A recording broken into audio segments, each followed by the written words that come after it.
शस्त्र उठाने से पूर्व मेरे एक प्रश्न पर चिंतन अवश्य कीजिए। यदि मैं आपसे कहूं जो अश्वत्थामा मरा है वो वास्तव में आपका पुत्र नहीं, एक हाथी है, तो क्या आपका जीवन आपको पुनः मधुर प्रतीत होने लगेगा? क्या आपका हृदय फिर से करुणा से भर जाएगा? यथार्थ कह रहे हैं वासुदेव, वास्तव में मेरे पुत्र की मृत्यु नहीं हुई।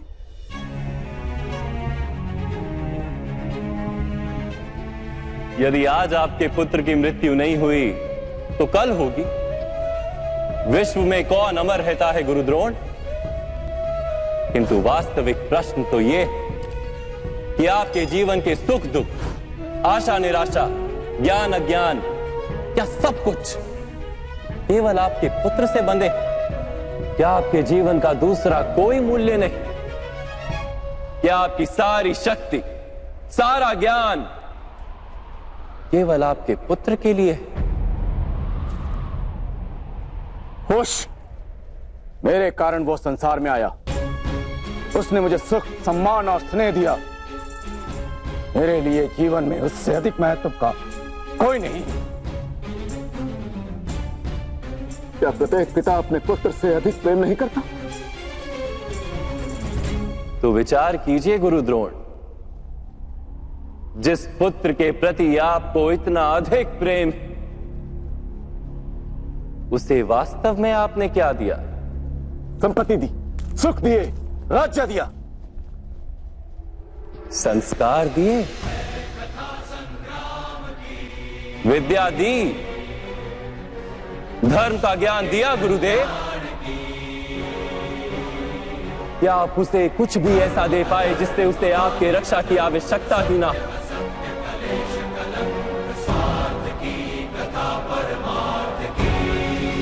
मैं मानता हूं सब अर्जुन तथा अंगराज कर्ण की भांति महान योद्धा नहीं बन पाते, किंतु आप अपने पुत्र को उचित निर्णय लेने का शिक्षण तो दे ही सकते थे।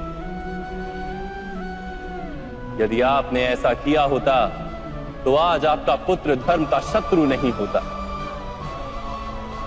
और आपको भी अधर्म के पक्ष में रहकर युद्ध नहीं करना पड़ता।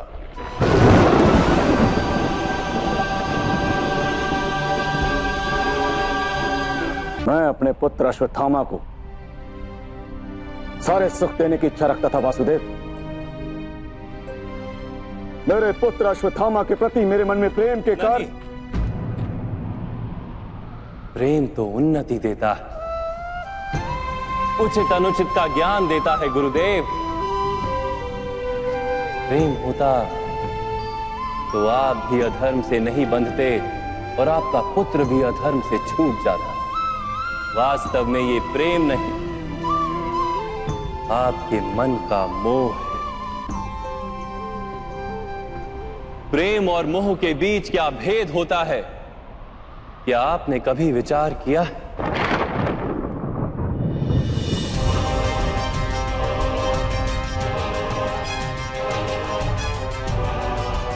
प्रेम से ही तो मोह का जन्म होता है वासुदेव।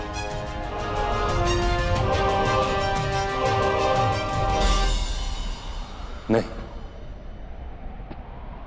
वास्तव में जहां प्रेम होता है वहां मोह होता ही नहीं।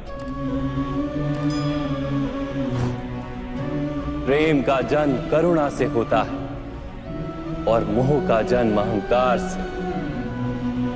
प्रेम कहता है कि मेरे पुत्र को ईश्वर संसार के सभी सुख देंगे और मोह कहता है कि मैं अपने पुत्र को संसार के सारे सुख दूंगा।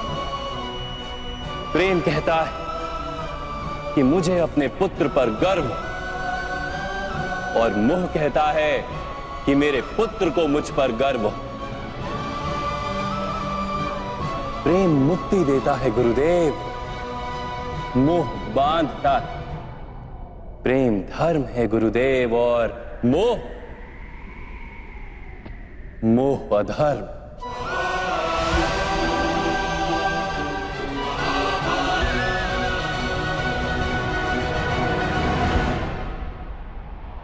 आपने अपने पुत्र को आटे का घोल पीते देख अपनी साधना भंग कर दी थी। उसके स्थान पर अपने पुत्र को आटे के घोल से संतोष मानने की शिक्षा दी होती। अपनी साधना भंग करने के स्थान पर उसे संघर्ष करके कुछ प्राप्त करने का शिक्षण दिया होता, तो क्या आज आपकी स्थिति कुछ भिन्न नहीं होती?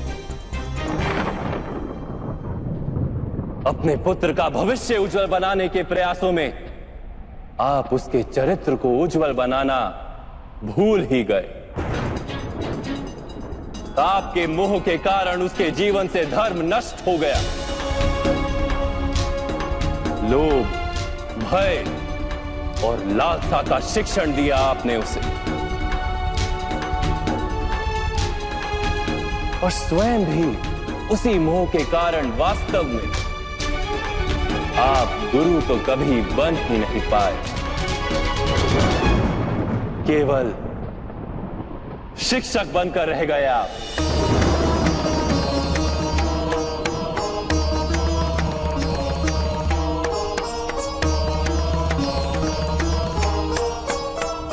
ऐसा क्यों कह रहे हैं वासुदेव? मैंने तो अपने संपूर्ण जीवन में अपने सारे शिष्यों को संपूर्ण निष्ठा से उत्तम बनाने का प्रयास किया है।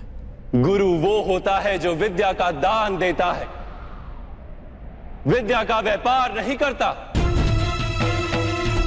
इसीलिए गुरु को अपने शिष्यों से दक्षिणा की आशा होती है, मूल्य की नहीं। किंतु आपने अपने अमूल्य ज्ञान का मूल्य निश्चित कर दिया। अपने ज्ञान के बदले में अपने शिष्यों से प्रतिशोध मांगकर आपने न केवल अपने जीवन में विष घोल दिया, अपितु अपने शिष्यों के जीवन में भी विष घोल दिया। और ये सब आपके मोह और अहंकार के कारण हुआ। आप गुरु नहीं हैं द्रोणाचार्य। जिस व्यक्ति के हृदय में अहंकार और मन में मोह तथा लालसा होती, उसके हाथों धर्म का कार्य तो हो ही नहीं सकता। इसलिए महर्षि भरद्वाज के पुत्र जैसे बाढ़ में डूबता हुआ व्यक्ति किसी वृक्ष को पकड़कर स्वयं की रक्षा करता है,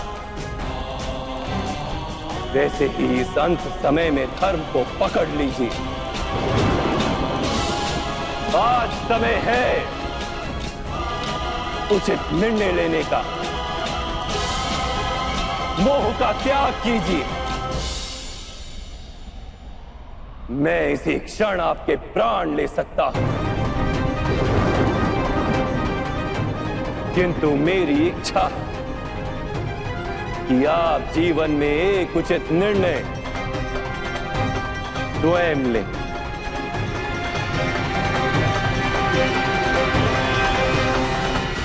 यथार्थ कह रहे हैं आप।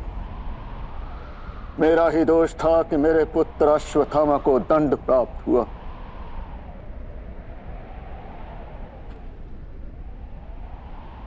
अब समय आ गया है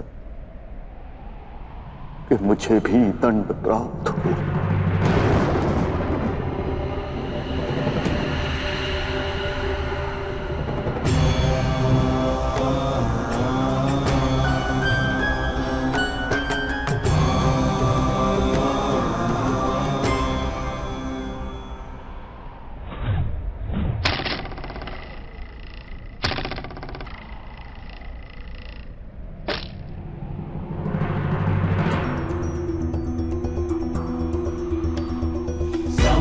गच्छस्व पितृभिः संयमनिष्ठापूर्तेन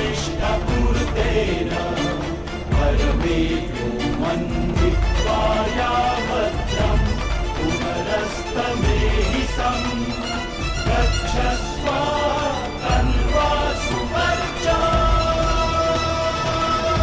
मैं स्वीकार करने को सज्ज हूं।